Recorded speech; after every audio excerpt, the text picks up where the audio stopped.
Hey, what's up? Tristan from Huge Menace here. Welcome to part 6 of the ND add-on deep dive series. In this video, we'll cover replication, and not the biological kind. The replicate operators are your secret weapon for creating multiple copies of your geometry in a snap.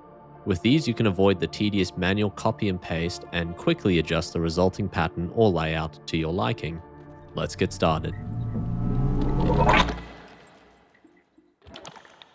Our first operator is array cubed.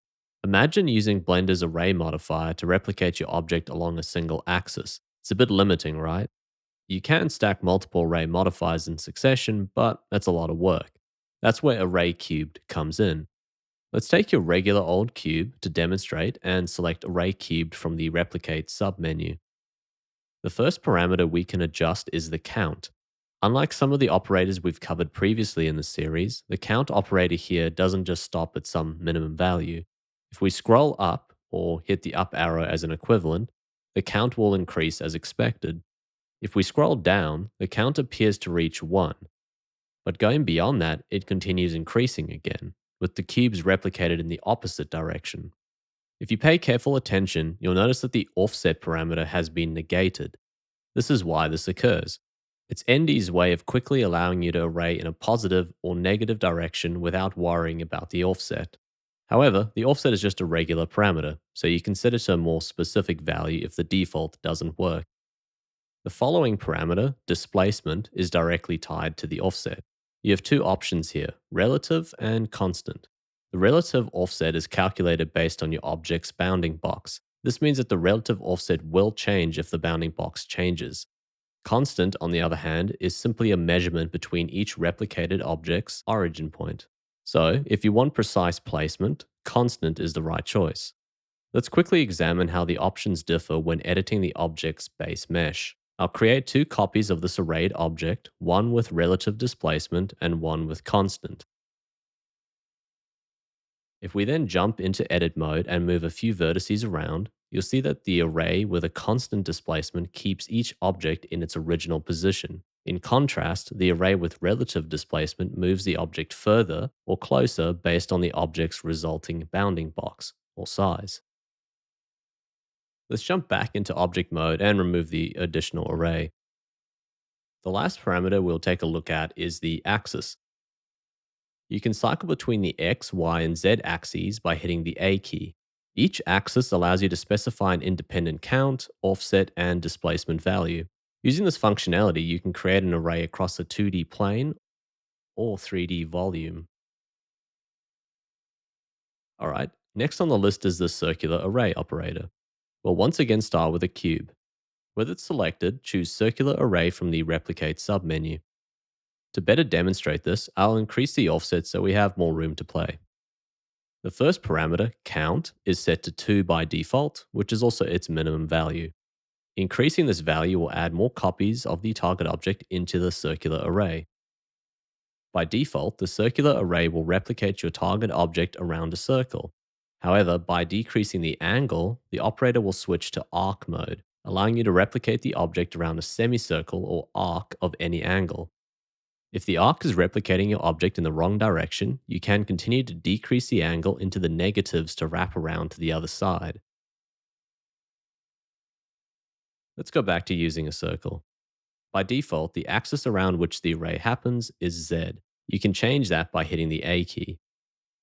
Given your object's starting orientation, one or more alternative axes will often look odd, so it's best to orient your object to the plane or the surface you're looking to array on and stick to using the Z axis.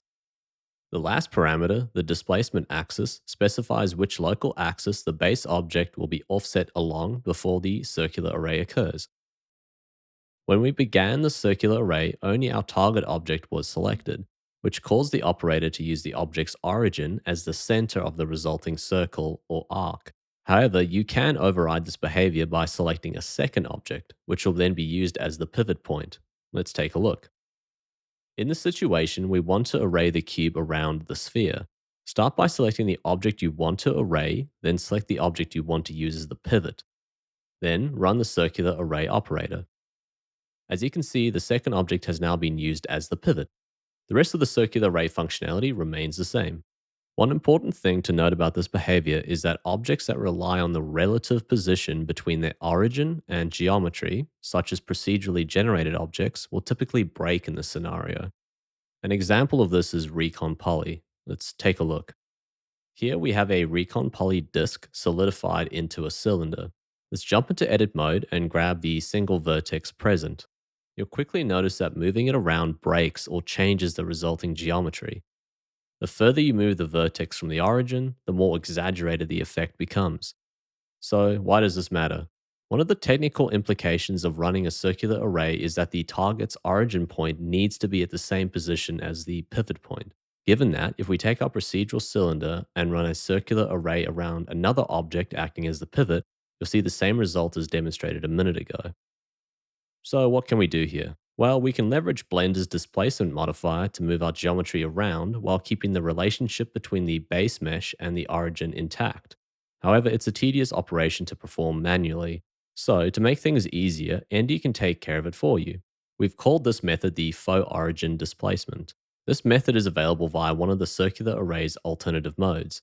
Hold down the Alt key when clicking on the circular array to engage it. As you'll see, things now look like what you'd expect. I won't dive into the deeper details of this, but you can inspect the object's modify stack if you're curious. I plan to produce further videos diving into these tricks using Blender's built-in modifiers. Okay, let's finish by going through the last operator, mirror. The simplest way to use mirror is to select an object and run the operation. You'll be presented with a few options. The first is which axis you'd like to mirror across. Hit A to cycle through them. Suppose the feature you're trying to mirror is on the opposing side of the object and you cannot see it reflected across the given axis. In that case, you can flip the operation by hitting the F key. Once applied, the mirror operator completes and is placed at the bottom of the modifier stack.